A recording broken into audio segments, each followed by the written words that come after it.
Welcome back to the FanSpeak Network. The show is brought to you by fanspeak.com, your best in betting and daily fantasy information. Yesterday, we reviewed what happened, but today we're going to dive right in and look ahead to week 9.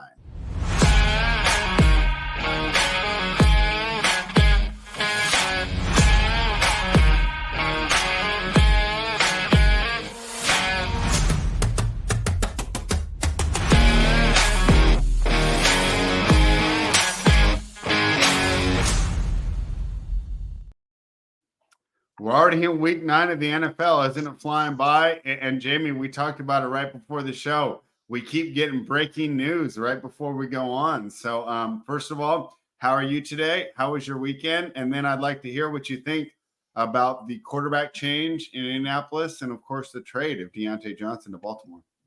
Yeah, doing good. It was a good weekend. I had the Rams lock on the Thursday Night Football that I was pretty high on, so that went well. But as far as the trades, man, that's interesting. I don't know how good of a fit Deontay Johnson is in Baltimore. I was kind of hoping he'd go to Houston, to be honest. I thought that would have been a really good fit, especially with the Diggs news. But no, I still like it. I don't think it's going to hurt them whatsoever, but it's definitely a different fit than I kind of anticipated Deontay Johnson going to. I thought a couple weeks ago it'd be the Chiefs, or then after Diggs got hurt, I thought Houston. But man, these teams are making moves in the AFC. They know it's a tight race here, so you have all these top tier teams making moves. But as far as Richardson, I mean, it's about time, man. How pathetic was that? The guy tapped out in the middle of the game because he was too tired. I've never seen a quarterback do that in the history of football, man. Being too tired and having to come out of the game as a quarterback is just unbelievable. So luckily Flacco's in. I think we all agree that Flacco's going to help this team. It's going to make guys like Michael Pittman and Josh Downs much more exciting. We're probably going to see more points. I think the team's going to be better overall. I didn't anticipate it happening this soon, but it makes sense, man. They're a team that has some talent. They have a good coach. Why not? I think we all agree that Flacco's the better guy than Richardson. So I'm excited to see how it pans out. They got a big matchup this week we'll talk about on Sunday Night Football. So we're going to see how that one goes. All right. Tyler, what did you think of the news that we heard today? Yeah, I mean, I kind of like the trade. I mean, I think it's just not a normal fit for Baltimore, but it's the underneath routes that no one runs on their team. No one runs a slant out of that wide receiver group. Not Bateman, not Algalore, not Zay Flowers. So now you have your underneath guy to let Zay Flowers and Bateman go over the top. Mark Andrews and Isaiah likely still to work the middle in the run game. So I think it's a good fit. I think it just makes their offense more potent. And I mean, the Richardson news, we all knew that was coming. There's nothing we need to talk about that. All right. I didn't know it was coming personally. And well, we'll talk about it when we get to Sunday. We talked about it yesterday, Spread. It was time. Yeah, I just didn't know what the organization would do. And the line indicated to me, let's get to we'll talk about that in Sunday Night Football. My final thoughts on the Deontay Johnson trade, though. Cool for Baltimore. Okay, whoop-de-doo. Problem's still probably on the defensive end. Do you watch that team and go, boy, this offense is the problem? Anytime they lose, to me, it's on the defense. Lamar and the rest of those guys are doing great. But is the Panthers front office the most incompetent front office in the NFL? Terrible. They make the Raiders look like the New England Patriots.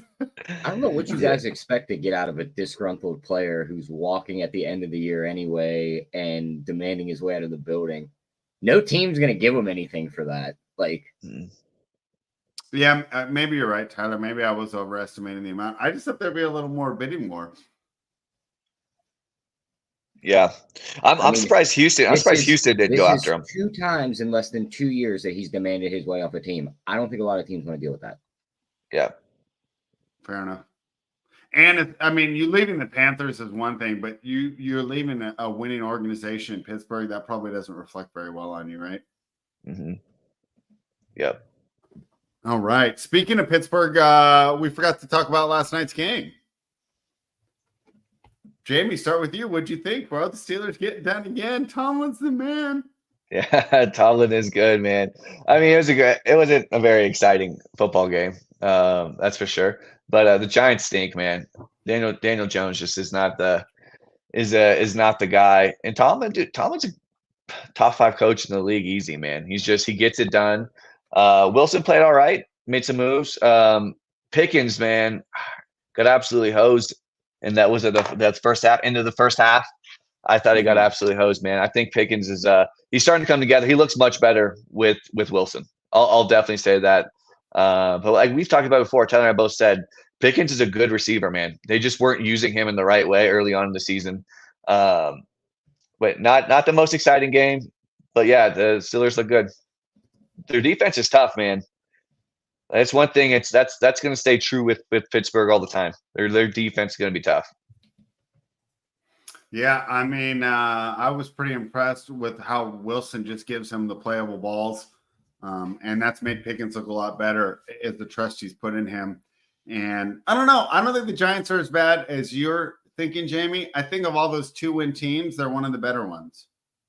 Yeah. So let's just do power rankings of the 2-win teams, right? I mean, they're better than the Jets. I mean, they might be the best 2-win team in the NFL. Yeah. I mean, maybe the Jets, and we'll talk about them here in a second, but that team's an absolute disaster. Like talent-wise, man, you think that the Jets are going to do it, and they every single time in the second half and late in the game, they just absolutely fold. I don't know if they're necessarily better than the Jets, but Tyrone Tracy looks good. Obviously, he got that concussion, so I'm assuming he's going to be out. But that guy's got some juice, and it was nice to see him. I drafted a decent amount of him in best ball too, so it's nice to see him completely ice out Devin Singletary. Yeah, and that's probably one of the 0 RB strategies I should have taken. I was kind of complaining about my 0 RB teams. Yeah. But I don't have a lot of Tracy, so that's my fault.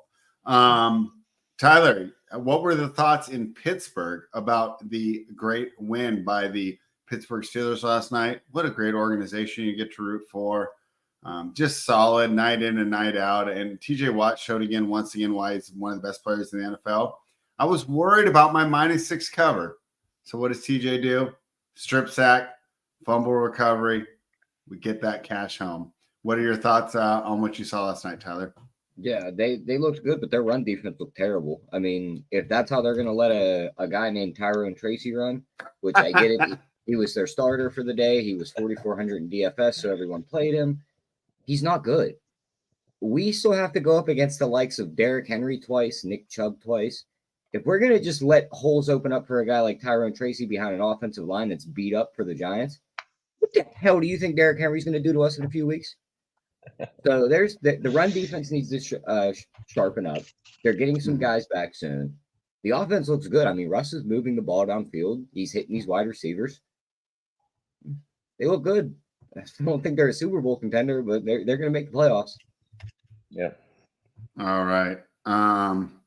Yeah, I don't think they're a Super Bowl contender either. The AFC is just so stacked with elite quarterbacks, and Russ is serviceable. And unfortunately for me, we'll touch on. I think it's just Meg right here with this comment. I like Steelers Super Bowl at 33-1. AFC teams don't scare me.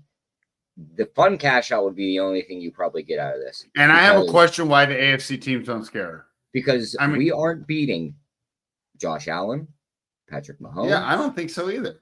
Lamar Jackson with Derrick Henry. I don't think we're beating CJ Stroud. I don't think we're beating Joe Burrow if he puts together enough juice to get there. So all those quarterbacks beat us in a matchup. So I don't know about that. We might be going a little too far with the last two, Tyler. I don't think you realized CJ Stroud shredded this defense last year, and Burrow's 40-pieced this defense before it spread. Fair enough. What do you think, Jamie, about the Steelers Super Bowl chances? Because as high as I am on the Steelers, and as much as I love riding that Tomlin train, I just don't see it happening. I think the AFC is too good.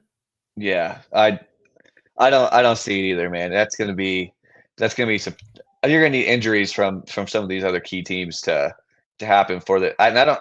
There's just too many good teams. I just like Tyler said. There's no chance they're gonna beat the Chiefs. They're not gonna beat Buffalo. They're not gonna beat Baltimore. I mean, the other two are question marks. I don't know. We've just seen Steelers kind of play. I don't know. They're not a bad team, right? They're going to make the playoffs. They have a great head coach. I still am not sold on the offense. I'm not sold on Russ yet. I mean, we've seen them beat the Giants, and who they just play. Who was Russ's Jets. first start against? The Jets, right? So we've seen them beat the Jets and the Giants. So I got to see a little bit more from them. I mean, like I said, the defense is good. Like he said, though, the run defense has not been very great. But I still think they're one of the better units in the NFL defensively. But yeah, I would not be taking them to win the Super Bowl. They'll make the playoffs, and they'll probably have a low scoring game in round one. But I just don't. I don't see it. It'll be hard for me to see them beating the Chiefs or Buffalo or Baltimore. Yeah, the other thing to talk about right here, if for as much love as Tomlin gets as a head coach, that's where he falls apart at is in the playoffs. Because in the playoffs is where you have to make adjustments. And 9 times out of 10, he's standing there shaking his head, nodding his head with his arms crossed, and the game's going down the drain. That's what happens in the playoffs for Pittsburgh for the last 10 years. Yeah, but you can't blame Tomlin for that. In all those games, he usually at a huge talent disadvantage. So we were at a talent disadvantage when we had Ben Roethlisberger, Le'Veon Bell. First of all, Ben Roethlisberger. Hold on. And Antonio Brown, Juju Smith, Heath Miller, and we were going up against Tom Brady and Chris Hogan. We were at a huge skill disadvantage there. You were because talent over Chris Hogan. Brady's 10 times better than Roethlisberger. We weren't. Spread the only talent disadvantage. Roethlisberger's not a hard worker. He's not a hard worker. If you would have switched Brady, he led the league in passing yards that year. So, passing yards, whoop-de-doo. So we were at a talent disadvantage because we had the best running back in the league, the best wide receiver in the league, and Tom Brady had Chris Hogan. Keep going. But Tom Brady's 10 times better than Ben Roethlisberger, and that the quarterback position matters so much more. Roethlisberger did not try hard. That levels off the fact that his best wide receiver looks like me and is built like me, and Ben Roethlisberger had Antonio Brown at his peak. Jamie, jump in here. I'm gonna stay out of this one. I like to watch. It's like a free pay-per-view here, you know. So I'm enjoying it. But no, I see where both of you are saying Tom Brady's obviously objectively better than Ben Roethlisberger. But those teams, Tyler was right. Those teams that Pittsburgh had talent-wise, like overall skill position, really good. Too, to go with all those weapons, like they had the best offense in the league. Yeah, there's no doubt that those guys were good. And even before then, you know, when the Packers played them in the Super Bowl, like they're still a super talented team. But of course, obviously Aaron Rodgers over Ben Roethlisberger. But I mean, yeah, Antonio Brown in his prime, man, arguably one of the greatest receivers of all time in his prime, you know, with the clear head. And Le'Veon Bell, like that duo. I agree, Tyler, but I also see your point too, Spread, that Tom Brady is definitely objectively better than Ben Roethlisberger. They say he didn't win Super Bowls, but he never had the best quarterback. You know, I mean, Brady and Manning are all just such tiers ahead of Roethlisberger. But I mean, I will say though, Doug Peterson won a Super Bowl with Nick Foles as a quarterback over Tom Brady. Don't tell him that. Eli Manning beat Tom Brady. I will say though, there have been some teams that beat Tom Brady in the Super Bowl with a much worse quarterback and worse coaching as well to go with it. I do see your point. Tannehill and Mike Vrabel and Arthur Smith knocked New England out of the playoffs one time. And Ryan Tannehill ain't a quarter of the quarterback that Tom Brady is. All right. You guys have made very good points. Listen, Fred, there's 2 sports teams in the last 10 to 15 years that everyone looks back on. They should have go, how'd that team not win a championship? It's the Killer Bees in Pittsburgh with all that offense and the best offensive line in the league. And it's OKC when they had Kevin Durant, Russell Westbrook, and James Harden. Those are the 2 teams everyone goes, how the hell didn't they win a championship? What about the Packers only winning one with Rodgers all those years? It's not the same as having the best wide receiver, the best running back, a top 3. They had Devontae Adams. Offensive line. He had one guy. Yeah, one guy. He legit had and they also guy. And they had terrible defenses too for majority of those years. But I am with you. The Packers probably should have won more, but still. Name me Green Bay's wide, not you, Jamie, because I know you can. Spread. Name me Green Bay's wide receiver 2 in that span when Devontae Adams was his only weapon. What's that guy's name? Just help me out, Jamie. Nah, It's all you. It's all you. He had weapons. You're He had on radio. weapons, You're bro. not supposed to get silence, and I need to think. Go ahead and tell me though. I'm not going to be able to get it. If we were just hanging out at a bar, I would take the time to think. But some people are just listening; they're not watching it, and we got to keep the airspace filled. Who's the number 2 in that year? In the most recent one with Devontae in that late push, it was Alan Lazard, who we know is not a number 2. He's probably much better as a number 3. But that year when they played San Francisco, that was the one where Devontae Adams, I think, had like 12 targets, and the next receiver had, I think, 2. And that was Scantling. Yeah, in MVS. Yeah. It's tough to say because MVS did end up winning a Super Bowl with Mahomes, but granted, he really didn't do much. But still, no, yeah, I'm with you.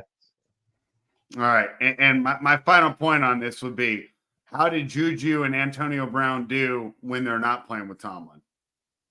They're pretty crappy to me. So, I mean, if Antonio Brown wasn't on Pittsburgh, would we even be talking about him, or would he have been in the mental ward in year 3? He won a Super Bowl with Tampa Bay. Yeah, he won a Super Bowl spread. And he caught a touchdown in the Super Bowl. He was good that year. He was good. He was good at Tampa. Who was the quarterback that year? I forgot.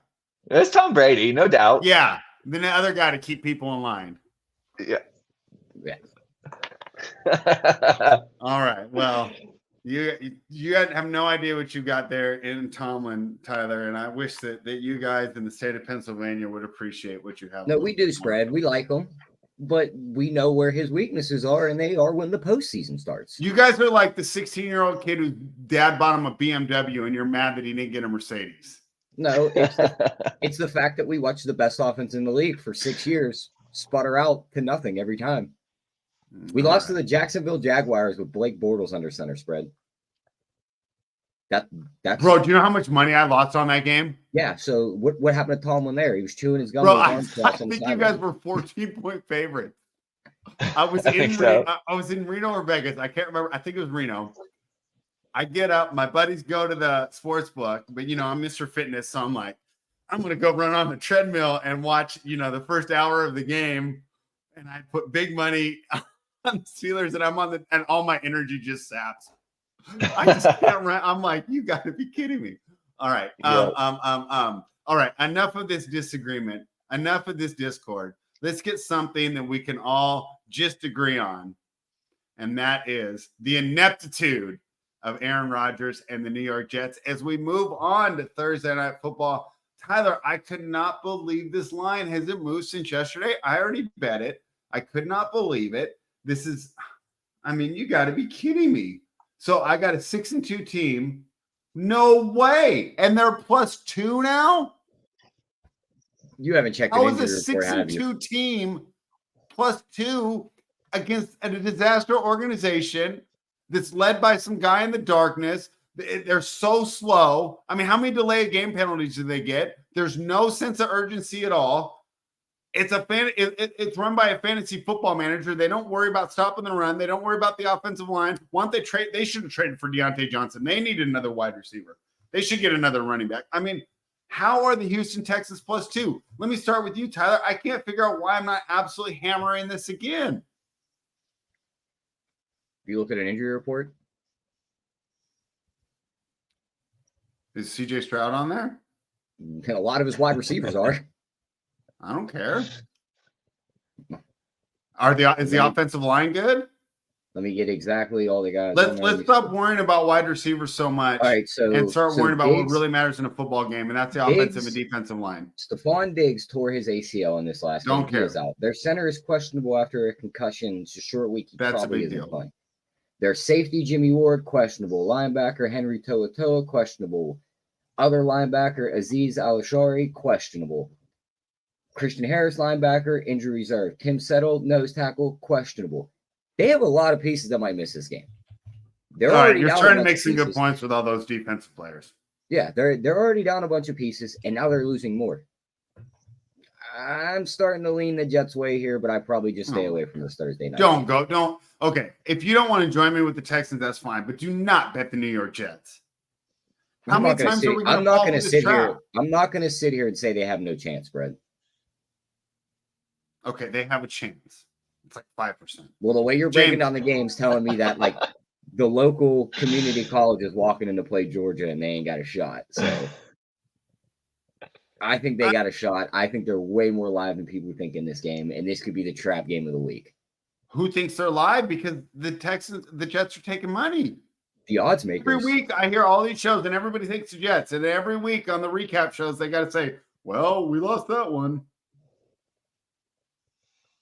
Jamie, talk to me about this game. I'm all in on the Texans. Where are you at? Yes, I'm with Tyler. This feels very trappy to me. I actually have one of my buddies at the gym, and if he's watching, I'm gonna preface, I love him, but he is not a very sharp guy whatsoever when it comes to sports betting. He's like the guy, he tells you something, you fade. And he told me, he was like, Houston's an underdog against the Jets. He couldn't believe it. And I'm telling you, this has trap game written all over it.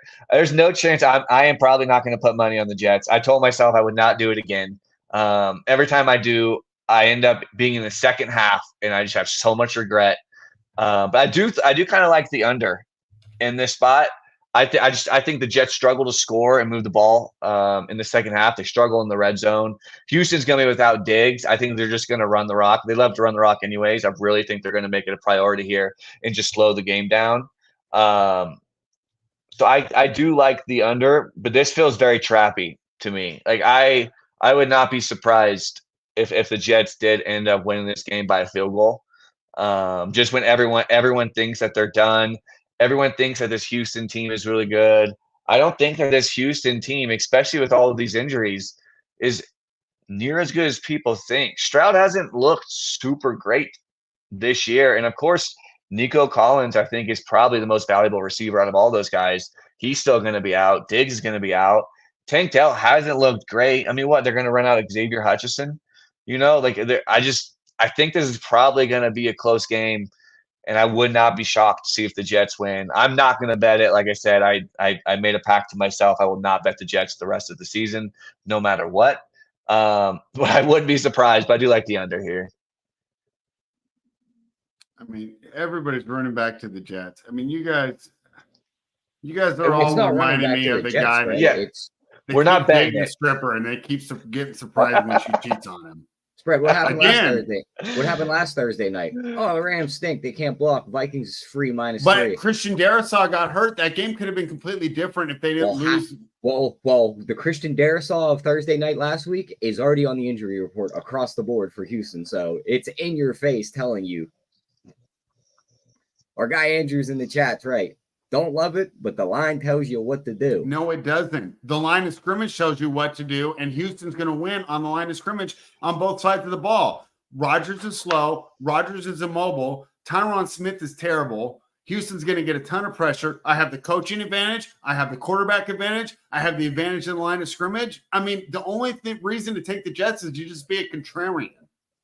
It's the only reason. I mean, there's no football reason to take the New York Jets. Like, where is their advantage? Wide receiver. Okay. You told me to find an advantage. You got me there. You have me there. Good point. Well played.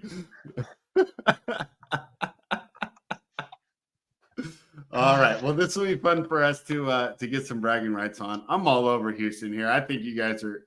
It's just every week we overestimate the Jets. Every week they disappoint us, and then every week we're going to go back to the Jets. It's not overestimating the Jets as much as Houston hasn't been that impressive, and now they've lost a bunch of pieces. How are they unimpressive at 6-2? And we're just betting them to win the game. I'm not betting them to cover by 7. They almost lost last week against the Colts. That's a division game, and the Colts are really good.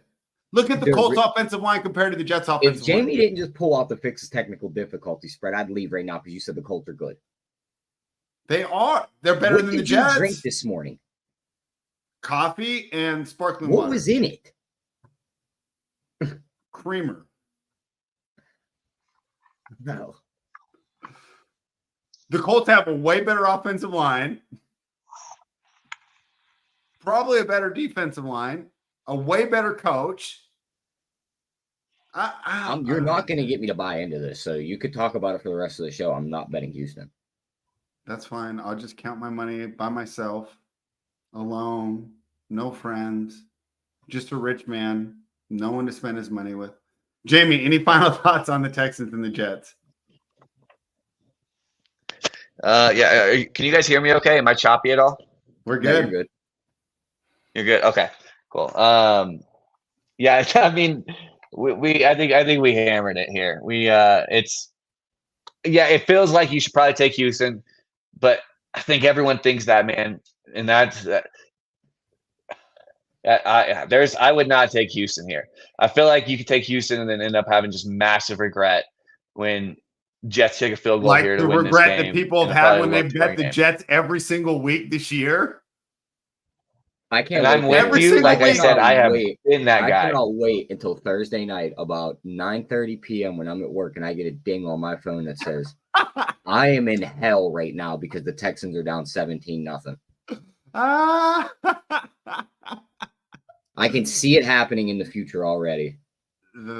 I'll probably be more tilted if I lose my NBA picks that night. All right. Any more thoughts on this game? I'm glad we had a lively discussion so far today, guys. Yeah, that's it for me on that one. All right. The New England Patriots head to Tennessee to take on the Titans are laying points. The Tennessee Titans are laying points. What's going on here? Tyler, do you know if Drake May is going to play? I don't think he is, but it was only a concussion, so I mean he could be back. Yeah. To be completely honest, though, spread, I ain't betting this game. I do not want to bet a New England Tennessee game. If you force me to, probably just take the +3.5 with New England, but I'm not very confident with it. Yeah, I would just take the points. Why would you not? Two terrible. We always do this, right? If it's two terrible teams, we take the points. Yeah, that would be the only route I would look. You couldn't talk me into a Tennessee bet. That's for sure. Just an ugly game. Wow, I'm surprised. I got Tennessee by 5 in my projections. Oops. All right. Jamie, don't know what's going on with your internet there, but are you hearing us and are you back? And do you have thoughts on the Patriots versus the Titans? Yeah, sorry. I think something's wrong with my internet. If it goes out again, I'm gonna restart it real quick. But we're on the Patriots game. Yeah. Yeah, there's gonna be a pass for me. I mean, if Drake May plays, I would love to take Drake May, but I don't think he's gonna play in this one. These are both bad teams. Wouldn't feel comfortable putting money on either team here. So this one is just going to be a quick one. It's going to be a pass for me. All right. Fair enough. The next game on the docket. Let me make sure I don't screw around this week. All right. I got most of them in order here. I don't think anything got flexed this week, so you should be fine. I got one out of order. The Commanders and the Giants are out of orders, and the Colts and Vikings are out of order. But let's talk about the Los Angeles Chargers, who are taking on the Cleveland Browns. Tyler, last week I took the Browns. I patted myself on the back all weekend. I took victory laps. I cheered. But my question for you is, was that just the new quarterback bump, and is it over? Or do you think the Browns are going to be that good for the rest of the season? I don't know if they're going to be that good for the rest of the season. I think they'll be decent. But I really wish this wasn't the Chargers coming all the way east to play the game in Cleveland. Like, if this was anyone else against Cleveland laying 1.5, I'd probably be on it. Winston shouldn't have got out of that game with a win. Kyle Hamilton dropped the game-sealing interception, and then the next play, Winston throws a touchdown. That is literally the story of that man's career. It's either an interception or a touchdown. The Chargers do create a bunch of takeaways with that defense. They could easily have Winston throwing 3 picks in this game and get the ball a time. But Cleveland's defense looked pretty good now with Winston under center. It looks like they got that little jolt of energy now with the new quarterback bump. But does that last 2 weeks? I really don't want to lay 1.5 with the Chargers on the East Coast at 1 o'clock. So probably a stay away from me. Don't hate the under 42.5 though. Jamie, I'm looking at my projections right now. I'm pretty sure I had a pretty big edge for the Chargers. However, my projections don't really account for the fact that there's all that Deshaun Watson in there, and I'm not really good at parsing that. So I can't really trust my numbers here. Oh, dang it, he froze. I think he froze. And he can't hear us either. Okay. We'll come back to him and just grab any plays. Our guy Andrew in the chat says, aren't the Chargers better on the road typically? Well, Andrew, I mean, everything's a road game for fun them. fact, every game's a road game for the Chargers. Yeah. All right, projections like the Chargers, but like I said, with the Browns being so much better now, I'm fine staying away from it. If this was like a pick 'em pool and you had to pick a winner, give me the Chargers. Yeah, I think so too. All right. I have a feeling that we're not even going to talk about this game, Tyler, with the mood that you're in. Saints, Panthers. How did this total get to 43 spread? It's 44 offshore. How does it get there? Two bad defenses. I mean, Is Bryce Young starting? I think I'm willing to take that chance that they don't get there and just bet the under. Is Bryce Young starting? Yeah. And if Andy Dalton's starting, who the It hell should be like 36, huh? If Andy Dalton's starting, who the hell is he throwing the ball to? I don't know who's left. That Mingo guy that I drafted last year in best ball and didn't do anything. He kind of sucks. Kind of. He really sucks. Adam Thielen, it's just like I don't like it. Do we bet the under? Yeah, I lean the under. I don't know if I'm going to play it. I think we should play it. I'm sold, Tyler. Are we concerned that the Panthers defense is that bad? Where is New Orleans? Derek Carr's supposed to be back. I mean, maybe just a Carolina team total under spread. Maybe that's a better way to go. We did watch Derek Carr light this team up in week 1. I know he won't have Shaheed, but still move the ball.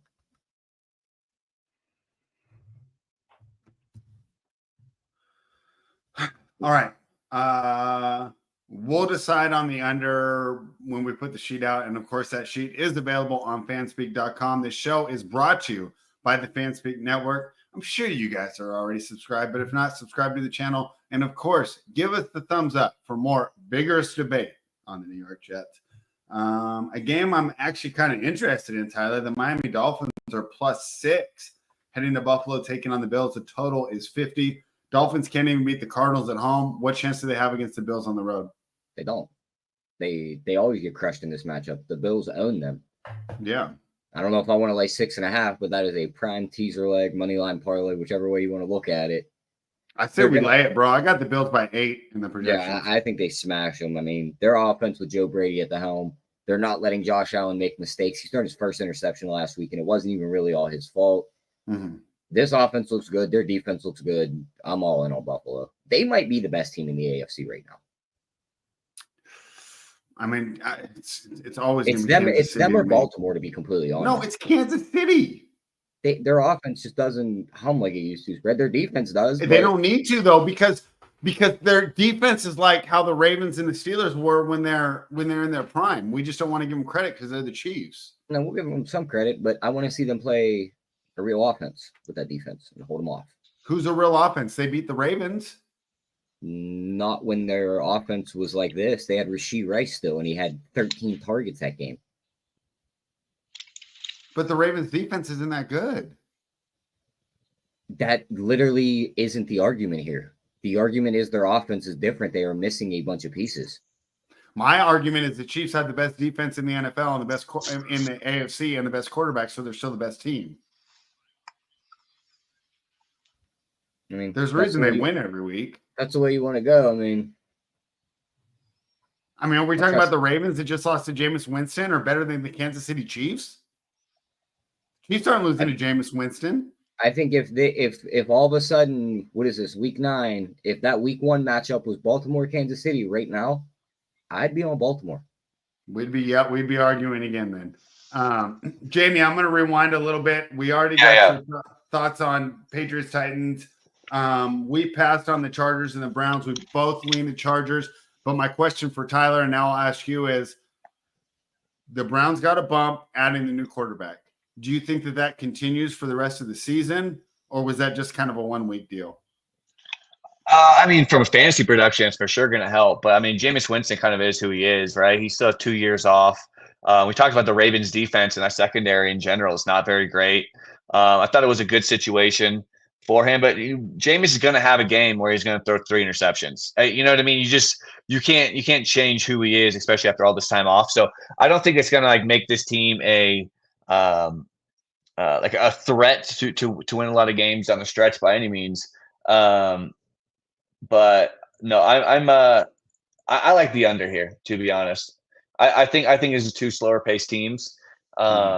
So I like the under. I would see like a 21-17 type of game. Like I said, I'm not a believer in Jameis from like an actual NFL winning standpoint. If you talk about fantasy, that's a whole different element. Guys like Cedric Tillman and Njoku are, you know. Yeah, we'll leave that for Thursday. Let's Yeah, just get sides and totals here. Yeah, that's so you like the under. Are you going to play Yep. the Chargers, or is that your only play? No, I would just like the under. I wouldn't trust either side here. I kind of like the under too. Jamie, we also talked about the Saints and the Panthers. We both like the under there. Yeah. And we think we're going to make it official. Will you give us our blessing? Will you give us a blessing on the under in that game? Or are we worried that the Panthers defense is so bad that the Saints put up 37 and we're screwed? Yeah. I mean, it's definitely possible. I mean, that the Panthers defense is not very good, but I do lean the under here too. I don't think it's two very good teams. I mean, who's Bryce Young throwing the ball to? I mean, Xavier Legette maybe, could have some juice coming in. He is a rookie that generally the hit strides come in. So maybe he's able to get that offense going a little bit. But, I don't like either one of these teams. My lean would be for the under here as well. And Carr is expected back, right? Yeah, that's why at the end of that breakdown, I talked more about the Carolina team total under more than the full game under. Yeah, we see Derek Carr light this team up in the week one. Yeah, there's no doubt. I think losing Shaheed does hurt a little bit of explosiveness of that offense. But yeah, I would definitely way more lean to the Carolina team total under, because you're right. There is a chance that New Orleans just kind of puts up a 30 burger on this team. This Panthers defense is absolutely terrible, man, and the offense is bad too. But I with you, I do lean under, and I do like the Carolina team total under for sure. Jamie, I was just telling Tyler that I'm laying the 6 with the Buffalo Bills against Miami. What do you think of that one? That's probably going to be a pass for me. Miami showed a little bit more juice, man. They got some chunk plays. Losing to the Arizona Cardinals. No, I mean that you're right. But that's classic Miami in a nutshell. I feel like, but I still think that they're going to be able to hang. But you're right though. But it's tough because I think Amari Cooper helps this team quite a bit. I mean, we saw like Keon Coleman kind of come to life. I feel like it opens up Kincaid a little more over the middle. So I do agree that the Buffalo offense, I think, is going to be much better with having Amari Cooper, especially another week of him getting acclimated to the system. But I do think that this Miami team, that was Tua's first game back after a little while. I think that they're going to start to click even more. I think we're gonna see Tyreek and Waddle connect on a few of these big plays here soon. It could have just been an issue where it's so much time off. Maybe Tua just didn't feel super comfortable at first. I think we're gonna see chunk plays though from this team that I could see it being close. But I don't hate a Buffalo side. For me, it's just a straight pass. But I don't think it's a bad look at all by you to think Buffalo could cover that, especially because is it 6.5? It's 6 right now for me offshore. Yeah, I mean, something under 7 like that, I think is definitely okay. What do you have it at? I have it at 8. I got it at 7. Okay. So, and that's a big difference, right? Because 8 to 6 is huge. Yep. 7 to 6, not as much. Yeah. Yep. All right, guys. The show's brought to you fanspeak.com. Head on over, check out all the great articles, all the great content. Fanspeak.com. The Dallas Cowboys are +3. But they're laying a lot of juice there. It looks like it's going to go to 2.5. They're taking on the Falcons. Tyler, this is two teams I've really struggled to get a handle on all year, so I'm going to defer to you here.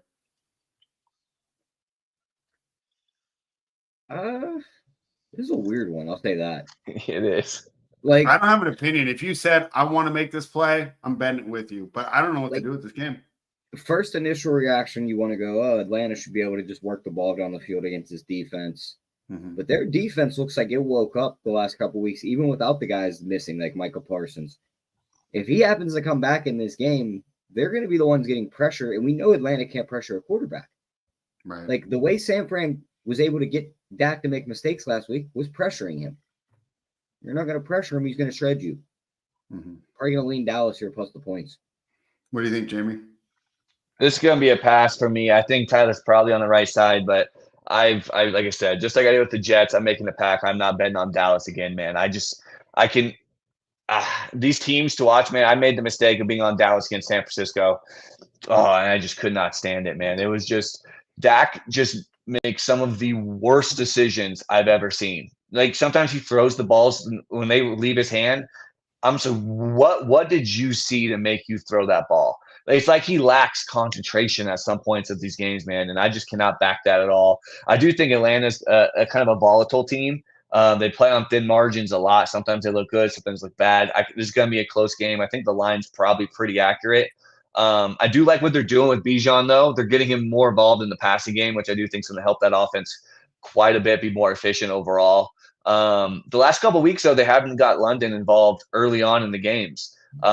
This past week, he really didn't do much at all. The week before, he didn't get involved until way late. And that's a little bit surprising to me. I think that this team's going to be better suited to get him involved early on in the game. But this one's going to be a pass. I think Tyler's probably on the right side. If it does feel like it probably should be Dallas, but I can't actually lay any money on Dallas ever again. So I'm off that. Dallas, they got just stuck in this terrible situation, right? Damned if you do, damned if you don't. You pay Dak.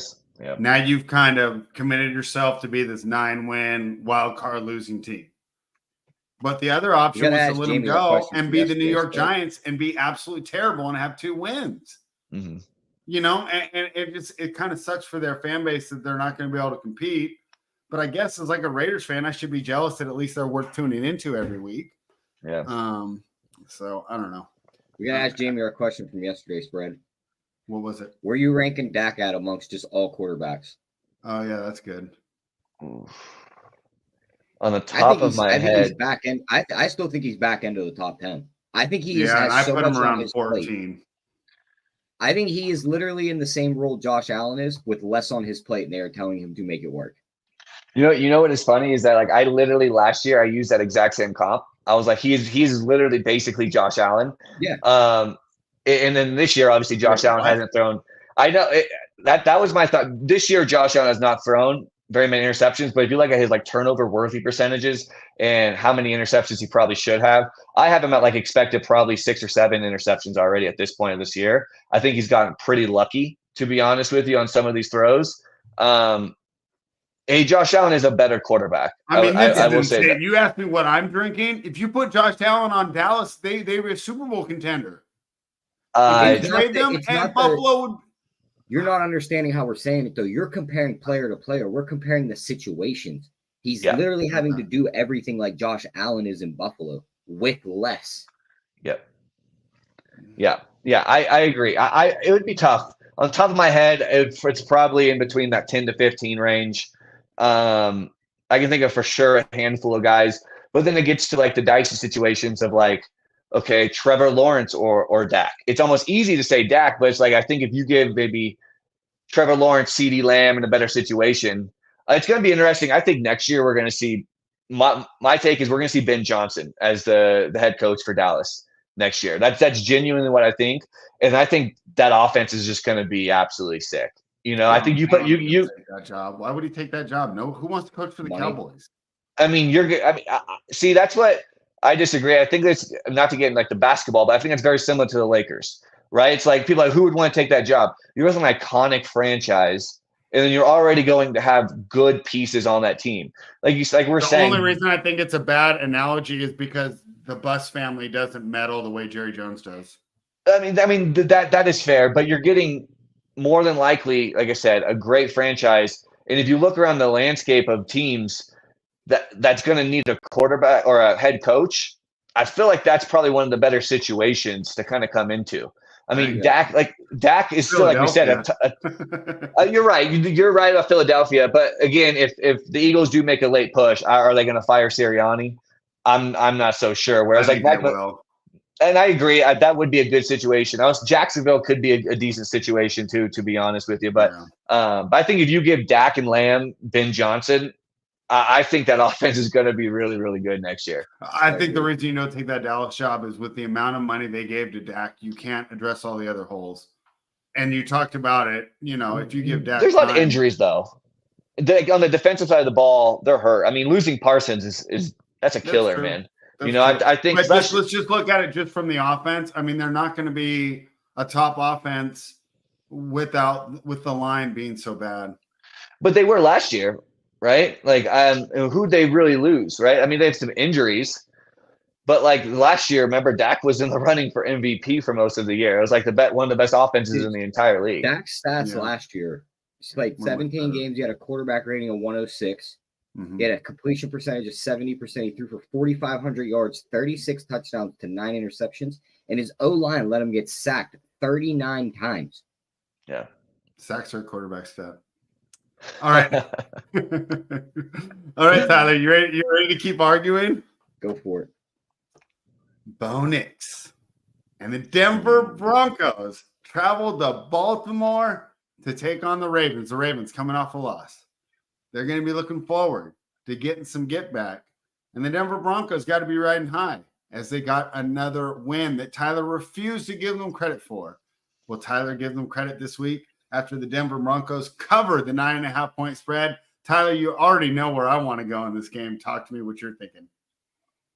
Baltimore's going to wipe the floor with this team spread. Oh, my gosh. They're not going to be able to run the ball, which they barely can anyway. And now they're just going to let him air it out 50 times against a defense that is going to be pissed after what happened last week. Yeah, he's throwing 3 picks. Your Bo Nix hype is coming down the drain, and Lamar and Derrick Henry are going to shred this defense. Baltimore -9. All right, I'm taking the 9.5. Tyler's laying the 9. Jamie, where are you at on this game? Baltimore alt spread by 20. Oh, you guys got to be kidding me. I'm being honest though. Like, I'm not gonna actually take the alt spread by 20, but I do like Baltimore here by 9 for sure. I have Baltimore here to win by like 11.5. I mean, let's be honest here. This Broncos team has overachieved. Their win total coming into the season was 4.5. They've already surpassed 5.5. Was it 5? I bet it at 5.5. 5.5. I think it got down to 4.5, or was 4.5. No, it went up. Yeah, it was 4.5 to start and then went up. Okay. I'd say after the preseason, it got juiced. Yeah. So if it was 5.5, it was like -140 or -160. Yeah. That's because Knicks look good in preseason, right? Yeah. So either way, they have 5 wins already. This team has overachieved. They beat the Jets, they beat the Raiders, they beat the Saints without all of their players, and they beat Carolina. And you know what? They did beat Tampa Bay, and I will give them credit for that. A healthy Tampa Bay team. All their defense to that game, James. But they were. Yeah, you're right. And they were. And that was a tough game in Denver, I want to say, too. And Baker just looked really bad that game. And you know what? I'll give him credit for that game. Well, those other 4, they do not get credit for. Now you're going to play Baltimore. This is a whole different beast. Baltimore is going to be mad. Their defense, like we've said before, the secondary is vulnerable, but I don't think that's where Bo Nix and this team thrives. Bo Nix, I think, is a good quarterback, especially using his legs. That's not going to work. I just don't. I think Baltimore is going to put up 30 points here, and I just don't think. I think you guys are underrating this Denver defense. Denver's defense is good. They got top 5 defense. You're right. They have a good defense. I do think they struggle against the run, especially in the red zone. They struggle against the run. Derrick Henry will probably have 2+ TDs. I think Lamar is going to get back on track here. This feels like a great bounce back spot for Baltimore. I think Baltimore should be favored by like 11 here for sure. So yeah, I like Baltimore by 9. That's the other thing I'm not 100% sold on is Denver's defense. Like you just talked about the schedule. Look at sure. Carolina's offense isn't good. New Orleans offense isn't good. The Chargers are a slow-paced team. They got that. They let them get to 23. They let Vegas get to 18 with only Brock Bowers. Yeah, they held the Jets to 9. The Jets are the Jets. Tampa got the 7. You guys all want to bet on Thursday with no weapons, but now they don't get any credit. And they let up 13 to the Steelers. This Baltimore offense is literally going to be night and day versus any offense they've played this year. They haven't seen anything like this year, so they're in for it on Sunday. No, man, I'm gonna be so sad when I'm just like bathing in money and you guys are all crying this week. Unbelievable. 9.5 is too many points for an NFL. I can't wait for you to do your quarterback rankings and rank Bo Nix like 15. Pardon? I can't wait for you to do your quarterback rankings and rank Bo Nix like 15. I don't know if he's there yet. Not even close. No. You want to hear the drop out of my chair ranking from last year, Jamie? What was it? He had Aiden O'Connell at 25. This dude's the worst quarterback in the league. What are you doing? Right. That is Everybody makes mistakes. Yeah, that's true. It's by some of your guys' picks this show. All right, guys. Let's talk about my favorite team, the Las Vegas Raiders. They head to Cincinnati. I'm trying to think Cincinnati. Oh, yeah, it's coming off the terrible loss to Philadelphia. Yeah, we're coming off another crappy performance against Kansas City, but we did backdoor cover. Could be foreshadowing for that Broncos game. The Raiders are now catching 7.5 against Cincinnati. Tyler, I wasn't going to get involved here. Let me see what my projections say. Projections have Bengals by 11. What do you think? They probably smash you guys, to be completely honest, especially if T. Higgins is back. Mm-hmm. I lean Bengals. I don't hate just putting the Bengals and the Bills together, like in a little teaser, getting those down to around 1 and just calling that a day. I kind of don't even think you need to. I think you just lay it in both games. I mean, you could lay it, but I like being comfortable with like a 1-point spread.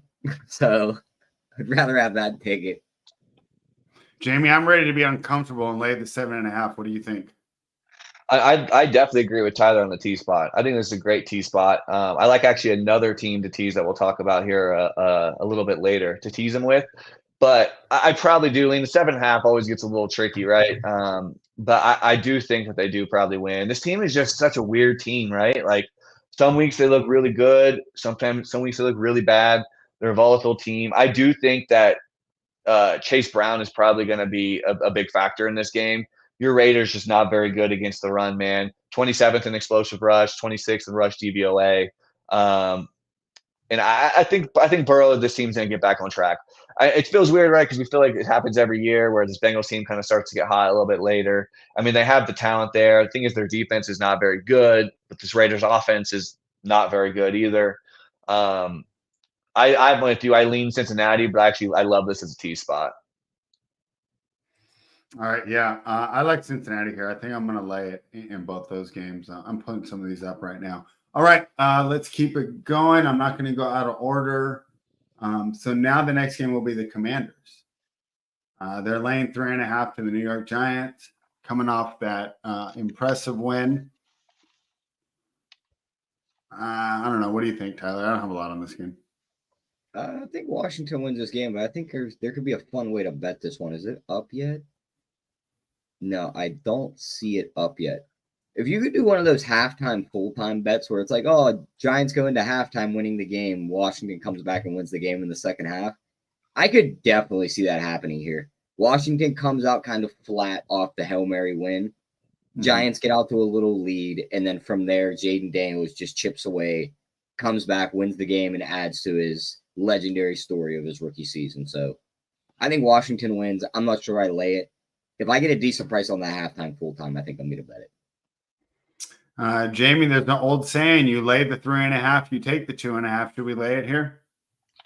I wouldn't hate you for doing it. I'm kind of upset myself for not taking Washington minus 2.5 last week when the Jaden Daniels news was up there. To be fair, it took a miracle to cover. Yeah. I'm talking about for this week. But you're right on that. It was 2.5. I always look a week prior, generally on like Saturdays. I think it was on Saturday. It was 2.5. Washington was 2.5 in this spot against the Giants with the Jaden Daniels uncertainty. And now it's already at 3.5. The 2.5 I would have loved. I wish I would have taken it. Normally I do take it in those type of spots too. The 3.5 is tough, man. Like Tyler said, I could see this being a squeaky one here, winning by a field goal. It kind of feels a little trappy too. But the Washington's pass offense, man, they rank top 5 in about every metric. Drop back EPA, drop back success rate, explosive plays, DVOA. Giants pass D is literally bottom 5 in almost all of those exact same metrics. I kind of expect Daniels to have a good game here. But this feels off, man. I would assume that Neighbors is just going to get absolutely peppered this game. I don't know what the Giants were doing at the beginning of the last game for not getting them involved. I know it was the Steelers, and that is a tough matchup. But this feels like a weird one. I do lean Washington, but I don't love the 3.5. I just laid it. You took Washington 3.5 Giants. 8-point game. I just laid the 3.5. Oh, Washington. Yeah. I don't I just blame looked you. at my projections, and that's the biggest edge I got on the board this week. Yeah, I don't blame you. I do lean Washington 3.5. It's always tough for me though too when I literally see a 2.5 on the board several days earlier, and then I pass on it, and then now I have to lay the 3.5. It's just something about that messes with me a bit. So it'll probably be a pass, but we'll see. Yeah, I mean, on one side I got one of the best quarterbacks in the NFL. On the other side, I got Daniel Jones. Damn. Yeah. All right, let's move to the afternoon slate. Another game I have no idea what to do with, Tyler. Chicago Bears, Arizona Cardinals. I get the Cardinals wrong every freaking week. I don't know what to do. Are they good? I don't know. You tell me. I don't think they're good. I think Miami sucks. They lucked into that one, basically. Give me the better defense here. Give me Chicago. Chicago, it took a miracle to beat them last week. They had that game handily against Washington up until the fourth quarter, and then they fought back into it and then hit the Hail Mary. Yeah. I think that they can cause Kyler Murray some problems. They really don't have to cover all that much. Just Trey McBride and Marvin Harrison. Their defense is solid. I think they can win this game. So I'll take the Bears at underdog price. Tyler's not high on Greg Dortch. What do you think, Jamie? Yeah, this is a tough one here. I mean, I've said it a lot during the show. Some of these teams, when we talk about volatile teams, both of these teams are volatile. Like, what is Caleb in this offense, right? Like, everyone kind of thought, like, oh, this is a smash spot coming off a bye against the Washington secondary. That's not very good at all. They looked really good against the Patriots. They looked really good in Jacksonville. How many weeks are we going to say that? But exactly. But they looked so good, right? Right before the bye against Jacksonville in London. Then you have a bye, so you have an extra week to prepare for this team. I'm just saying, we came into the season with the assumption that Washington had a terrible defense. Yeah. Can we just upgrade them to average? I don't know if they're as bad as we expected. I don't think they're as bad, but I still think that they're in the back half of the league within their secondary for sure. And the fact that Caleb Williams' offense could not get anything going in the first half. I mean, their coaching is bad. I saw Clyde posted in the chat about, I think it was about Ben Johnson potentially taking this gig next year, which would be interesting. I mean, that definitely wouldn't be a bad spot. You got to Chicago. Yeah. Yeah, you know, I think so too. That would not be a bad spot at all. And as a Packers fan, I hope not, to be honest with you, because this coaching staff is just abysmal, man. They're terrible. They just make so many bad decisions. Handing the ball off to that offensive lineman in that key situation, when you have Roshan Johnson and DeAndre Swift, it is just, I just don't get it, man. It's just like the definition of getting too cute, in my opinion. Like, stuff like that is not needed whatsoever. That stuff just absolutely irks me, man. I had no money on either side here. So this is just two weird teams. I don't know what to make of Arizona. I don't know what to make of Kyler Murray. I do agree with Tyler that I think the Chicago defense is probably going to give Kyler some trouble, which does make me kind of lean the Chicago side. But I just can't trust Chicago. It's bad coaching. It's just, that's what it is. They're a terrible team from a coaching standpoint. So I'm going to pass on this. But I do agree with Tyler, though, that I do think the biggest edge is going to be Chicago's defense up against Kyler. Fair enough. Jacksonville Jaguars are plus 7.5 in Philadelphia, taking on the Eagles. Another game, I got no idea. I really have no freaking idea what to do here. 7.5 seems like a lot for a Jaguars team that seemed feisty last week. To be fair, that was a backdoor cover, and at no point did we ever think the Jaguars are going to win outright. Yep. Tyler, I mean, did we bet it? Am I leaving money on the table? I don't hate using it as another teaser leg. This might be the one Jamie was talking about, but yeah, yep. Hate to take that from him before he talked about it. I mean, Eagles should win this game handily. It's Doug Peterson's quote-unquote revenge game. I'm not worried about that. Saquon should be able to run through this defense. These wide receivers should get open against this coverage. Philly by whatever they want. All right. Tyler likes the Eagles here. What do you think, Jamie? Yep, Tyler's all right. This was the other T spot. I like teasing Philly here with Cincinnati. I think both are very sharp here. So Jacksonville's offense is so banged up, man. Likely going to be out Brian Thomas. Obviously not for sure yet, but it kind of trends that way. The team is just, and although it's funny, right? Because as soon as Brian Thomas and Christian Kirk went out, all of a sudden Trevor Lawrence kind of started to sling the rock a little bit and started to look pretty good there late in the game. I do think they'll get Evan Ingram more involved, but I like the tease with Philly. Part of me does lean the under, but I am slightly concerned that Philly has the ability to put up a 30 spot here and to make that under a little dicey. I think Jacksonville is going to struggle to score points. And I know we said it last week, but I think this is the week where Peterson could get fired. I wouldn't be surprised to see like a 30-10 type of game here. I think this is how it's going to play out. Jacksonville's defense plays a lot of man and hurts. A.J. Brown in this offense has kind of dominated that. So, yeah, I like the Philly tease. I would slightly lean the under, but it gets a little concerning because I do think Philly can put up points. But that's kind of where I'm at right now. Man, I want to argue with you guys, but I don't have a lot of strong feelings on these afternoon games. And here's another one. I mean, the Rams and the Seahawks. Guess I like the Rams. I guess. They have the better coach and the better quarterback. Yeah. I don't know, though. They're in Seattle, a good home field advantage. What do you think, Tyler? Is DK 100% out of this game? I don't know. I don't think he's 100%, but I do think he's going to be out again, yeah. If he doesn't play, I probably lean Rams. If he's on the field, I like Seattle as a dog. All right. What do you think, Jamie? I love the Rams here. I tried to tell you guys last week, Rams over Vikings, man. Sean McVay is just... Oh, you got lucky on that game because the tackle got hurt. Brother. You know, Minnesota in the second half, we've seen it all year. Minnesota in the second half is terrible, and I got some data points that we'll talk about here when we get to the Sunday Night Football and we touch more so on Minnesota. Okay. But that is just like Sean McVay is just a genius, man. He gets the best out of all of his players. So I said it right before we left. I said Rams +3, Rams money line. Sean McVay is a good coach, man. I thought Cooper Kupp was in back. We did get a benefit with Puka coming back, which I didn't expect when we did record the show, which that made me love it even more. So I love the Rams here again too, man. I think the Rams are you said it, Fred, better coach, the better quarterback. What are we doing here, right? Like I trust Matt Stafford. I trust Sean McVay over both of these guys. And it's like a 1 point spread, 1.5 last I checked. I like him there. You talked me into it.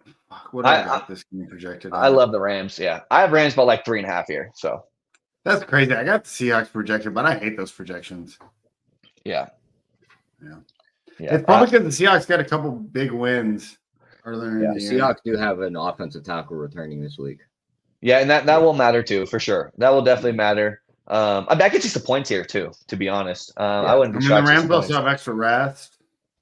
Yeah, I mean, it's just Sean McVay coming off, like you just said, extra rest. Matt Stafford, the team is now. I think we're going to see this team do what they did last year, and in the second half of the season, their team is going to look really good. They're going to make a playoff push, and everyone's going to be like, "What the hell happened?" And the reality is, you have Sean McVay, Matthew Stafford, a healthy Cooper Kupp, and a healthy Puka Nacua, and Kyron Williams still healthy. And again, the defense, I do think, has a little bit of issues, especially compared to last year. So I will agree with that. But overall, I think that this team is just much better than Seattle. So, yeah, I love the Rams here. You know what's funny? I don't think the team is that much better. I think Stafford's just way better than Geno. Well, I mean, that's definitely true. For example, let's just say we flip them right now. I'm taking the Seahawks. If Stafford was on Seattle, I would take the Seahawks. I think that's the difference in this game. I think Seattle's got more, well, you could argue, but the offense I think is pretty close to equal. And they have more talent on defense right now. Just the quarterback advantage is so huge. All right. Rams are passed for everybody on the thing. So no, sorry we're not arguing. That ain't everybody. What's up? Don't lump me in with the Rams, guys. I said Seattle if DK plays. If not, I'm probably staying away. Take the Rams. I tried to tell you last week about Rams in Minnesota. I'm telling you, foreshadow. This is gonna be my play of the day again. Rams money line. I'm giving it away early for the people. I understand where you're coming from. Definitely with the offense. I'm not sold on their defense. I mean, you're right. The defense has issues for sure. It's hard for me to trust Geno, but you're right. DK is gonna make a big impact. In this game for sure, because he can open that up real quick. It could be one play, he's taking 80 yards to the house. Next thing you know, it's a whole different ball game. So I do agree with that. I do think DK is out for what it's worth, but we'll have to see closer to game time. Jamie, your favorite team, the Green Bay Packers, are at home, but they're hosting arguably the best team in the NFC. The Detroit Lions. The Lions are laying 3 on the road, and the money's going that way. It's going to be 3.5 soon. Jamie, are you taking the Packers? Are you taking Matt LaFleur? Is he going to work his magic with Malik Willis one more time? Well, I think that's the biggest thing is who's going to be quarterback here, Well, right? I'm 99% sure it's Willis. Love's not going to play, is he? He's day to day. He's day to day. They got some good news. What they said yesterday. I always follow some of these Twitter doctors, right? The doctors on Twitter that try to give their opinion. It seems kind of mixed. Some of them think that he's for sure going to be out. Some lean that he's going to play. I really don't know. We're genuinely not going to know this up until game time. This is what LaFleur does. LaFleur is not going to show his cards. He's going to make Detroit game plan for two different quarterbacks. And I think that's going to be valuable too, because Love and Malik Willis are two completely different style of quarterbacks. So I think that's actually really smart. LaFleur is going to give no indication. We're not going to know literally until an hour and a half before this game if Jordan Love is playing or not. And this line, like you said, it's obviously indicating it's a 5-point swing. I think the Packers were -1.5 before the Love injury. Now it's like 3 to 3.5. So it's about a 5-point swing with Love likely being out, and that completely changes the aspect of this game. And look, you know how I think about LaFleur. I think LaFleur is an elite coach. I think he's similar to Sean McVay, where he gets the best out of all of his players. But I'm not going to lie, man. This Lions team is probably arguably the best team in the NFL. They're definitely as of right. NFC. You can say the Chiefs. This Chiefs erasure is ridiculous. That is fine. You can make an argument though that the Lions just put up like 50 points and Jared Goff had like 85 yards against Tennessee. Kansas City 7-0, 2 Super Bowls in a row, the best quarterback in the NFL. Kansas City just beat your Raiders and they couldn't even cover. That's what they win. They barely beat the 49ers. A win's a win. He'll say those words, but then like when his team gets annihilated and they're 16-point dogs and they cover by 1 point, he's like, "Well, we covered." Yeah, exactly. Whatever fits the narrative here. I just think the Lions are a good team, man. They have the best offensive coordinator in the league. Their team is just highly efficient. It takes them 2 or 3 plays each possession. I mean, putting up 50 points and Amon-Ra St. Brown had 2 targets and Jared Goff had 85 yards. The team is just really, really good. I do think, though, if we see Malik Willis play, this is going to be a very run-centric offense the Packers are going to have. I think LaFleur is going to try to keep the Lions offense on the sideline as long as possible. Try to milk 6-7 minutes off the clock each time. I think we're going to see Malik Willis probably run 10 to 15 times in this game. A lot of short passes, a lot of Josh Jacobs, probably some Chris Brooks, Manuel Wilson. So I don't want to sit there and say that the Packers have no chance at all with Malik Willis. I mean, but again, this is a much different beast than the Tennessee Titans, the Colts, and then him coming against the Jaguars to come up against the Lions. But hey, if Love does come back and play, I'm riding with Green Bay, man. I think the Detroit secondary is very vulnerable. I think Love could be able to exploit them.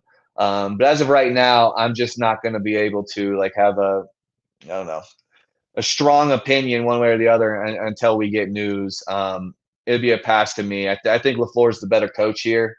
If Love plays, Love is the better quarterback. But outside of that, it's going to pass for me for now. Love's the better quarterback, huh? Don't even go there. Come on, bro. Love is. You must be smoking crack if you think Jared Goff's better than Jordan Love. Yeah, unbelievable. The team just put up 51 points when Jared Goff had 85 passing yards. Jared Goff's been good under Ben Johnson and under Sean McVay for a year. 2 of the best game planners. So Jordan Love's only been good under Matt LaFleur. Jordan Love came out of college looking like a gunslinger that we knew was going to air the ball out. Yeah, Jared Goff's been a game manager since he was a cow spread. Stop. I've learned something with spread. When it comes to the Packers and Love, you cannot take what he says serious. No. He has some sort of hatred. I don't know why. I can't figure it out why. But you do not like Jordan Love and the Packers. I can't figure it out, man. I don't get what they did to you. I know you were on the Cowboys last year, and I told you not to. Mistaken. His quarterback rankings last year had Jordan Love behind Aiden O'Connell. Oh, no, they did not. You had him as one of the worst quarterbacks. I'm about to log off right now. No, Yes, you did. I don't think I had him below 8. Oh God. You guys did those No. quarterback rankings after like week 5, I'll pull that thing and you up. were like, he's the worst quarterback At in the that point, league. he was. He still wasn't. Through the first 8 weeks, he was the worst quarterback in the NFL. Then he flipped the switch and turned it around, and now he's been great. I'll give you that. That is. Yeah, that's where they were last year. I will pull that document up. I don't think it was that bad. Pull that document up right now and do not edit numbers. Let me look. All right, let me look. We are going to be skipping Spread's opinion on this game. If he had we might just make him read this whole list again to see where he's. I mean, to be fair, can we look at what? Let me see. This is it have to be like a year ago, right? Oh man. This is gonna be good. It was probably late September. If he pulls this up and Jordan Love's ranked 32nd, he's gonna just not. That's gotta be the worst take ever, man. Freezing cold take. I don't know if I still have it. Where the fuck did I do? Oh, how convenient! He's looking at it right now. Love is ranked 32nd. I'll screenshot to you my sheet. Oh wait, it's a doc. It's not a sheet, huh? Let me check. I will go find that YouTube video and rewatch it after the show. Yeah. Oh, you got to. That is. I gotta see what this is, man. That's rough, man. I mean, because was Deshaun Watson still playing? Yeah. At this point, come on. You know what I mean? Come on. What are we doing? What are we doing? Spread looks for that though. I'll break down the game. Yeah. Please do. Yeah, I'm in the same boat with Jamie. I can't pull the trigger right now, but looking at just some outside factors on this game. Goff plays like 3 outdoor games all year. Here's one of them. There's a 65% chance it's going to be raining in Green Bay. What's that number at? Because you're laughing. You're like, he's laughing. Bro, it's bad. What is it? Bro, I had him below Desmond Ridder. Oh, my God. Oh, my God. No, Hold on. Okay, the date of the document is, what day was it? I told you he was low. I didn't know he was that. Hold on. I want to know his stats at that point, though. Hey, the stats, that's fine, but Desmond Ridder's stats weren't any better than Jordan Love's at that time. And Desmond Ridder was like a 3rd or 4th round draft pick. Desmond Ridder brought me back Chipotle before the show. Yeah, 100%. Oh, below Desmond Ridder. What's the ranking on him? Unbelievable. I had him last on the ranking. Dead last. Unbelievable. And it did finish the year as the best quarterback in the league. Yeah. This all makes sense now. He's just so offended by his own biases that he had to be like, no, Jordan Love still stinks. It's this. Just because he ranked him dead last. Oh. Hold on. I'm looking up these numbers right now, though. Oh, that is great. He was not good early on the season. No, he wasn't. He wasn't. But he wasn't good. Neither was Desmond Ridder. Neither was Deshaun Watson. Neither was Aiden O'Connell. Right? And like Jordan Love was bringing that one up.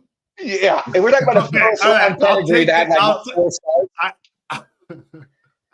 I will take the L on this one, guys. That is unbelievable. Okay, real quick, what would you rank him now? Just a blind ranking, like if you had to rank him right now. Is he in the top 10?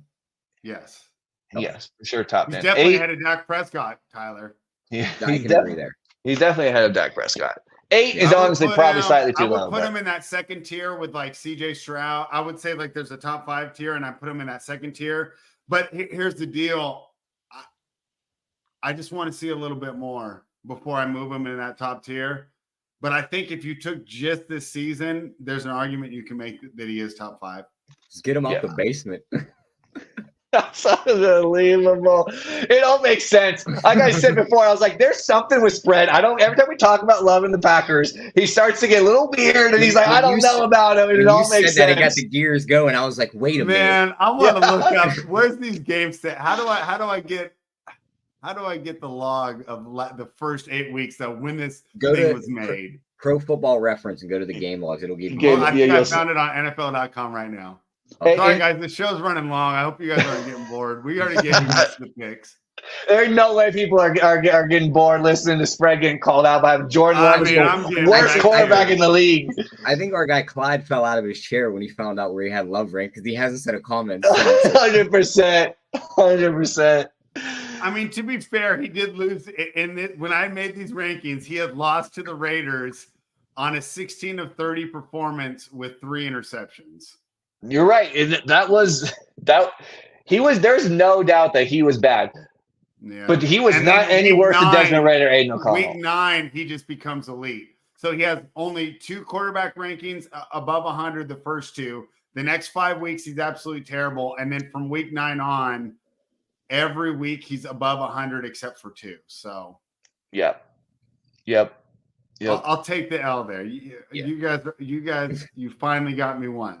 So we found out where the Jordan Love hate comes from. Yeah, it all makes sense. I'm so glad you called that out because, like I said, I'm like, I don't get it what Love and Packers did to him. I don't get it. I know last year he was all on the Cowboys, and I remember telling him, sliding into the DMs, like, bro, take the Packers on the points and the money line against the Cowboys. And he was like, I don't know.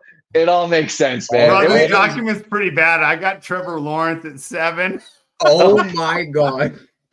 I have Trevor Lawrence ahead of Matt Stafford. You know how stupid I feel right now? Oh man, that's so funny, man. It's NFL's so week to week, right? Hey Tyler, I have Sam Howell number 17 on this list. Unbelievable spread. That while spread watched from week 9 until Green Bay lost to San Fran in the playoffs, he just watched the games and went, I really hope no one brings up my quarterback. Oh my God. I had Baker at 20, Deshaun Watson. I had Josh Dobbs at 22. Oh my God. You have guys that aren't even playing in the league anymore. You got a rocket scientist at 22. Ahead of Daniel Jones. Yeah. Oh my gosh. I got some guy that works for NASA at 22 and Jordan Love it. Yeah. 32. Dead last. It's so disrespectful. He saw 5 games of him. He said, I've seen enough. This guy's the worst. Our guy Clyde's back in the chat. Spread just lost a lot of the credit he had built up for me. Hey, Spread still knows what he's doing. Don't do our guy like that, Clyde. Yeah, he just had a blind spot, and we all have those blind spots with people. He had a bad read. Yeah, Clyde acts like he's never made a mistake in his life. Unbelievable. I mean, at least I'm on here taking the L. Unbelievable. No, 100%. If I were you, I would have said I can't find the doc, guys. Sorry, we're gonna have to go on the next segment. The moment I looked at it and he said 32, I would have been like, "Where's Aiden O'Connell at?" Bro, I would have love him a spot ahead of him. 35 ahead of him, bro. I had Bryce Young at 25. You didn't even have Jordan Love as a starting quarterback. At that point, he wasn't. He was 5 games into his career. Okay. You got to let him breathe a little bit. You got to think about potential upside. He was a first-round pick. What was Desmond Ridder? Okay, where's Bryce Young on your list right now, then? I'm going to turn this around on you guys. 58th. 58th. Oh, it's so good. All right, are you guys done dunking on me? Yeah, I'm done with the quarterback ranks. I'll go back to breaking down the game. When you started laughing when you read the document, though, I knew you had a blow. Bro, I feel like, do you remember when Vince Carter jumped over that dude in the Olympics? That's what I feel like right now. Like that guy. Frederick Weiss or something. But yeah, back to the Green Bay game. It looks like it's going to rain. It's got 65% likely showers. That is not good for a quarterback who seems to only be good at indoors. And I think he plays 14 of his 16 games indoors, or 14 of his 17 games indoors. This could just be a weird spot for Goff in this offense. Green Bay should be able to run the ball, even though Detroit's run defense has been good. I think they'll still get it going on the ground. If Love's in, I'll be on Green Bay's money line. You can't pull the trigger now until you get that news. If he's out, give me the under. They're going to run the ball. The clock's going to keep moving. I don't know how they get to 50. Yeah, bro, it's 48.5 right now. There's just no way they get to 50 because Detroit outdoors just isn't going to be the same offense. And if it's Malik Willis and Josh Jacobs, the clock's never going to stop. Yeah. So that would be how I approach the game. Jordan Love's in. I'm on Green Bay's money line. If he's out, snap bet the under before the number starts to drop. Yeah, I'm with you. You make a good point too on Goff being outside, and this Packers secondary, man, this team leads the league in takeaways. Like I said before, they're vulnerable. They'll give up a lot of yards, but they do get the ball. They take away the ball a ton, man. I could see Goff having one of those pumpkin Jared Goff games and has 2 interceptions this game, and it completely flips to the Packers side for sure. Yeah, for All sure. right. You guys ready to talk some Sunday Night Football? Let's do it. Yep. I'm going to start with you, Jamie, but we're not going to be arguing Okay. because I already took the 5.5. Yeah. Well, did you take that? What's it now? Is it didn't 5.5? move. It didn't move with I Flacco. took the 5.5 with the idea if Flacco's announced in, I could buy back, and if I change my mind, I could have a 3-point middle. I thought it would move down to like 2.5. I thought for sure at least a point or two for sure. Unbelievable, huh? That is a little Let surprising. me see what Bet Online's got. All right, you break down your game. I'm going to look that up. Yeah, I mean Flacco here changed a lot. I could see some points. And back to what I was talking about when we were talking about Minnesota versus the Rams, and Tyler and I have honestly kind of said this all year with this Minnesota team. Sam Darnold in this offense in the second half, they do not move the ball. I saw something here where the Vikings, on their first 15 plays of the game, they rank first in yards per play, first in points scored, first in pass yards, eighth in rush yards, and second in first downs. Now, from plays 16 and on, they rank 23rd in yards per play, 21st in points scored, 26th in pass yards, 27th in rush yards, and 29th in first downs. I don't know what it is. I don't know if this is Sam Darnold issue. I don't know if this is a Kevin O'Connell who builds up a really good script to start the game, good preparation, but he struggles to make adjustments as the game goes on. I don't know what it is, but we've seen this throughout the entire season so far with this team, that when the second half hits, this team just struggles. And it's honestly a big reason why Sam Darnold hasn't really had these blow-up games. He starts off the games with 2 touchdowns in the first half. In the second half, just does nothing. They just do not move the ball. Like I said, I don't really know how to explain it. I don't know if it's Sam Darnold, Kevin O'Connell, what it is, but we've now seen this throughout the whole course of this season. And I think that's concerning with this team going forward. It's a big reason why I was on the Rams as well last time. I just do not trust this team late in the games. I do not trust Sam Darnold still. And the coaching here, I think Kevin O'Connell is a good coach, but I'm not 100% positive he's better than Shane Steichen. And I think you can agree with that, Spread. I know you like Shane Steichen. I think they're close. I mean, it's really tough to say because it's hard to evaluate Steichen because of the bullshit he's had to work with. 100%. That's why I'm honestly so happy for him that they got rid of Richardson, and the fact that they benched Richardson, a guy who was like wasn't he the 3rd or 4th overall pick? Yeah, just last year, and benching him now. I bet a lot of it had to do with him with Richardson tapping out. Like I said before, I've never seen that before in my entire life. A quarterback saying that he's too tired and have to come in. You see that with running backs after like a 45-yard run. You know what I mean? Your quarterback doing that, that just sets such a bad example for the rest of the team. I guarantee you that had something to do with it. And the reality is, man, Joe Flacco is just simply better than him. He just really is. If Richardson's not able to use his legs, he's just not that good of a quarterback. He's so inaccurate. He can throw the ball deep. Great. That does not matter if you can't complete passes. If you're inaccurate with these balls, it just simply doesn't matter. So I think Flacco makes his team much better. I could see a lot of points in this game. And I'm with you where I do lean with the Colts side, especially because, like I said, I have this with this should be, I don't know, closer to 4.5 probably, honestly. 4.5. So I still like 5.5, even though it's not a key number. So it doesn't. It should be like 2.5 with Flacco in and Darisaw out. With Darisaw, yeah, I have a good defensive line, and also because they haven't had the success, we don't talk about it. But if you just look at like PFF rankings and rush win rate and pass block win rate, might be the second best offensive line in the league, right behind Detroit Lions. So now we're going to take away Minnesota's big strength, and that's their ability to get pressure. And if they start bringing 6-7 guys, Flacco's going to get rid of the ball quickly. I'm all over the Colts here.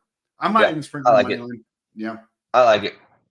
What do you think, Tyler? I'm gonna lock arms with my guys here. Colts +5, Colts money line, Colts team total over 20.5. Yeah. Yep. Love that. All right. Buckner's back for the Colts. They're gonna get pressure. They're gonna move the ball through the air. The way the Colts don't cover is if the Vikings just are full out, engage 8. We're gonna blitz Flacco and get him to the ground before he can even think about it. I think even if they do that, it just becomes Jonathan Taylor season. Yeah, that's what I don't think they're gonna be able to do that. So I'm on Indy. Yep. Clyde talking about me redeeming himself. Look who's talking, buddy. All right, the final game of the night. The Kansas City Chiefs are -9. They're against Tampa. Your thoughts, Jamie? That's a tough one. I don't know, man. It just feels like a lot of points, right, for Kansas City that I just don't think generally beats teams. We just saw with the Raiders. Don't generally beat teams, but it is tough to back this Tampa Bay team without Mike Evans, without Chris Godwin. Cade Otton, man, looks like an absolute stud out there. He's the wide receiver one for that team. I just think the Chiefs, man, Spags is a good defensive coordinator. I think that defense is legit. I'm with you. I'll probably go Kansas City here. I know you probably on Kansas City. I know you love KC. So no, but I don't like them to cover these big spreads. I like yes, them to win games and to win Super Bowls. What's the number at? Is it 8.5 or is it 9 now? I got 9 plus 101 on Bookmaker. On Bet Online, it's at 9.5 minus 101. Wow. Okay. Well, I saw it was 8.5. I was gonna say that could have been another potential tease spot. Where Bookmaker's at, yeah, they're. You know what? They're probably doing this to keep you off the teasers. Yeah, I wouldn't doubt it. So, yeah, it would probably just be a pass for me. I mean, it's tough to. I like Baker, but he makes a ton of mistakes. He's gonna turn the ball over, man, and it's just tough to do with this Chiefs team. For me, it's a stay away. All right, Baker Mayfield better than Jordan Love. No, Baker. I hate to say it, Tyler, but if we play this, and we'll talk about it more on our Monday show, I'm going to take the 9 right now with Tampa. I don't want to lay 9 with Kansas City. I mean, I see where you're coming from, but I think Kansas City kind of just names their score, and they could easily hold Tampa to like 10 points. Just give me the under. Fair enough, 46.5. All right. No argument there. Real Jamie, quick, spread. What's Real up? quick. Clyde has a good point. I am curious, not to beat a dead horse here. What was AR in that list? I don't know if he was on the list. Was he hurt beforehand? If it was the first few games, he might have been. I didn't put him on the list because I think he'd only played like 2 games at that point. I mean, that's fair because he only played like 2 or 3. Where was Russell Wilson? 18, right behind Sam Howell, right ahead of Derek Carr. Where was Justin Fields? I love this game. 28. I love this game. This is a good game. Justin Fields was 28 ahead of Daniel Jones, and Zach Wilson was at 30. Here's the one where Wilson. Here's the one where he might have moved this guy up a couple spots because of love. Derek Carr. Where's your former quarterback at spread? I feel like he gained a couple spots. I had him at 19, right ahead of Baker Mayfield. In his head, when he made those rankings, Derek Carr was like 23rd, and he said he played for my Raiders. He's going up to 19. But we'll bump him 5 spots. We love you, spread. That's good stuff, man. I love this game. This thing's like a year and a half old. You guys are killing me here. Spread to end the show. Read the top 10. All right, my top 10: Mahomes, Burrow, Allen, Jackson, Herbert, Hurts, Lawrence, Goff at 8 ahead of Stafford. That's disgusting. CJ Stroud and Stafford, and I had Dak at 11. The thing is, though, that top 10 isn't a 10. Yeah. That's not a bad top 10. Yeah. To be honest, it's not, especially at that point in the season. It's not. We could argue a couple guys got to switch spots and all that, but a lot of those guys are probably in the top 10. I think Allen's like the clear number 2 now. Yeah. That would have been one of the ones I moved to 2. Maybe Jackson moves to 3 ahead of Burrow. Lawrence goes backwards. Lawrence goes down to like 18 now, probably. Yeah. Oh, that's fun. You got to make another list and tell us this next week on Tuesday so we can rehash this again a year ago. Okay, all right. I'll make a list for next week. That'll be the bonus for next week's show. Fair enough. That'll be fun. Yeah. And then you can, Tyler, freaking, how do you remember that shit, bro? I love it. He said, he was like, Jordan Love must have did something to you. And then I was like, wait, they did quarterback rankings last year. I was like, I don't know where he was at, but I swear I remember having the argument that Jordan Love is not this bad. It's so good, man. He was so bad, though. You weren't wrong. He was bad to start, but it was early, and the thing that he's just like the worst quarterback in the league. I mean, it's bad, at that point, no. And I'm not the only one. Most people thought Green Bay was going to be out of the playoffs and drafting a quarterback. Fair. I mean, fair. A lot fair. of people were mocking like Michael Penix and Jaden Daniels to Green Bay at that point because they looked really bad at that No point. doubt. That's good stuff, man. It's got to be my favorite game we've ever played, man. Just where was this guy? Where was this guy? All right, well, I'll do it again for next week, and then Yeah. How about all three of us? All three of us make quarterback rankings for all the starting quarterbacks, and we'll see where we all differ at. I like that. That's gonna be great. Yeah, That's gonna be fun. Yep. I like that. Yeah, get ready for a 3-hour show next week. Best bet of the week for you, Tyler. Best bet of the week for me. Actually, go to Jamie first. I know Jamie's got his locked in. I already know what Jamie's is. He gave it away. Rams money line. Yep. All right, my favorite one, Tyler, is the Bills -6. I'm going to give out 2 because one might kind of get negated by injury news. If Jordan Love is out, give me the under in that Detroit Green Bay game. If he is in, the best bet would be Colts team total over 20.5. All right, there you have it. That's it for us this week, guys. Fun show. So we'll be back next week. And what'd you say? I said sorry for bringing that up. No, actually, it made it fun. I don't mind taking L's on here. I mean, I'm so used to being right. You guys got to bring me down a peg. I love it. Like he's living up here. We got to knock him down here a little bit. Yeah. You guys keep me humble. So I appreciate everyone for joining us. Reminder one more time: the show's brought to you by Fanspeak.com. Head on over to Fanspeak.com. You're going to love all the great articles you get there, and it's going to get you ready. Subscribe to the channel. We got you all the bets for you now. Get some DFS winners. Get some player prop winners. Fanspeak.com.